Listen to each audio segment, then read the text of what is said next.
എൻ്റെ കഷ്ടതയിൽ ഞാൻ യഹോവയോട് നിലവിളിച്ചു. അവൻ എനിക്ക് ഉത്തരമരുളുകയും ചെയ്തു.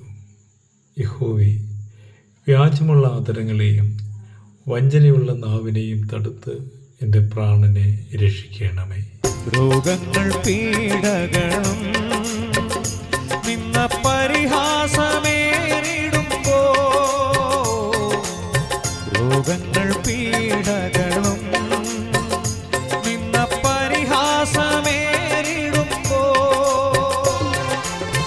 അമിതബലം അരുളി എന്നെ സാന്ത്വനമായി നടത്താൻ, അമിതബലം അരുളി എന്നെ സാന്ത്വന